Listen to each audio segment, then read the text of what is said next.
Good afternoon, everyone. Well, good evening. My name is Simone Smith, and thank you for being here for my presentation. Benjamin Franklin once stated, "If a man empties his purse into his head, no man can take it away from him. An investment in knowledge pays the best interest." Many non-traditional students can miss out on countless dollars and even going to school because they may not fully understand federal loans. Now, who is a non-traditional student, you may ask? Well, myself. But more accurately, according to finaid.org, a non-traditional student is someone 24 years old or 24 years of age or older. Sorry about that. As a non-traditional student currently in school, I fully understand how overwhelming it can be to understand my federal loans. But by getting a better understanding, it will allow me to focus on my education instead of focusing on my loans. To better understand direct federal loans, one must understand 3 important points: the differences, the criteria, and the actual application process. So first, let's look at the actual differences of the federal loans.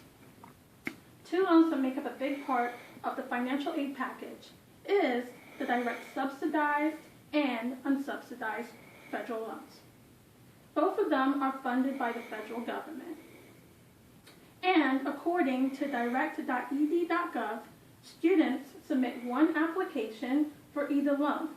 This application is called the Free Application for Federal Student Aid Form, also known as FAFSA. According to studentaid.gov, studentaid.ed.gov, the loan limit is $57,500 for undergraduate students, and no more than $23,000 of it can be a subsidized loan.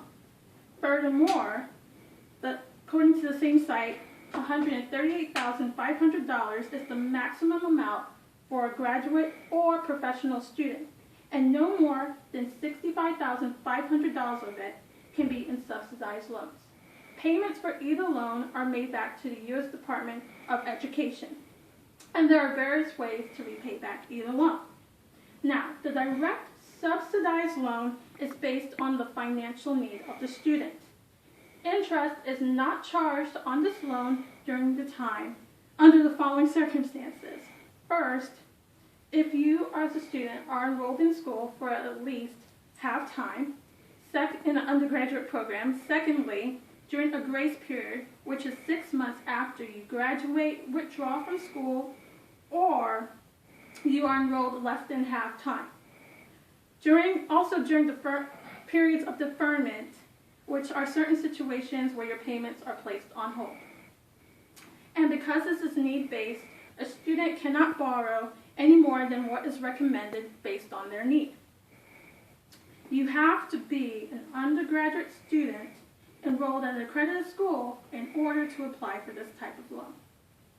According to studentaid.ed.gov, the interest rate for direct subsidized loans is currently 3.86% for loans disbursed between July the 1st, 2013 and June the 30th, 2014. Now, a student does not have to have a financial need in order to qualify for the direct unsubsidized loan. The direct unsubsidized loans are not need-based, so you don't have to worry about your financial income.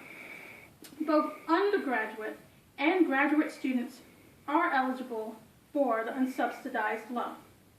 Interest does accrue on this type of loan, so it's recommended that while you are in school, you should try to pay off the interest because it will only grow after you leave your school.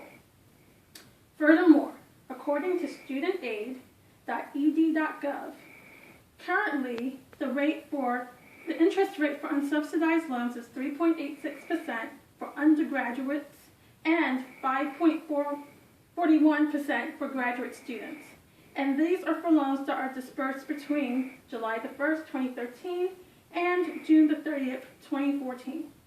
I would also like to point out that Graduate students are no longer eligible for subsidized loans, and those that do have subsidized loans are those that were disbursed July the 1st, 2012.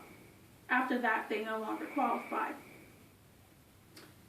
So now that I've talked about the differences, let's look at the actual criteria. In order to apply for either loan, you have to be enrolled at a school that participates in the direct loan program, and you can find out this information by contacting your school. You also have to be enrolled in either an undergraduate or graduate program at an accredited school for at least half time, and you must either be a United States citizen or an eligible non-citizen. For example, me myself as a permanent resident, I am eligible, or a U.S. national. Now, unfortunately, if you are incarcerated or were incarcerated, you are ineligible for either direct loan, but you still can qualify for financial aid such as grants. And very important, you do have to complete a FOSFOR form, which is free to fill out. It does not cost anything, and you go to www.fosfa.ed.gov to apply. So since I've discussed the criteria, let's look at the actual application process. Again, to be able to get either direct federal loan, you do have to fill out an application through www.fasfa.ed.gov. The application is completely free, although there are those individuals that may charge a student to fill out the application on their behalf, and I would tell students to be forewarned because it is completely free to fill out the application. Now, I remember a few years, well actually last year, before I attended Herzing, I attended Bellevue University, and this was my first time actually filling out a FAFSA form and filing for financial aid.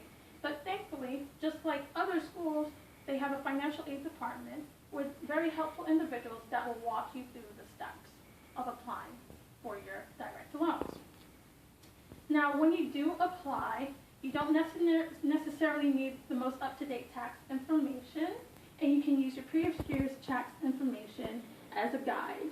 You do have a set period of time to apply for your federal loans, and that set period of time is between January the 1st and June the 30th of the upcoming school year. This allows you plenty of time to be able to go back and update any corrections. When you finally are able to get your award, you'll be notified through your school, and when you do receive the award, it will come from the government straight to your school, and then they will take out your cost of attendance. Anything left over will be sent to you via direct deposit, on a pay card, or even through a check.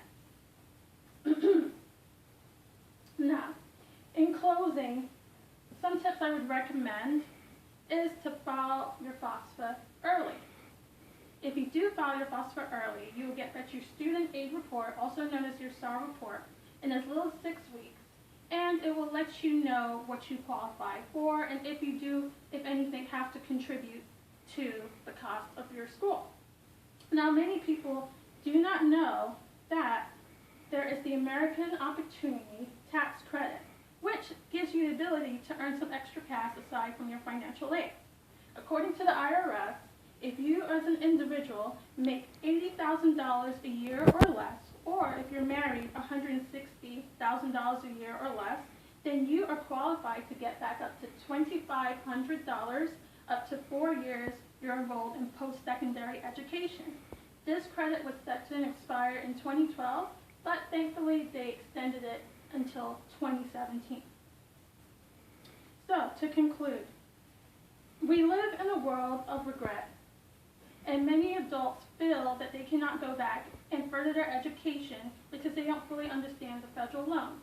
But today I have gone over the differences, the criteria, and the application process. And by fully understanding this, many adults will recognize that they will be able to still achieve their educational dreams. Thank you very much. Very good.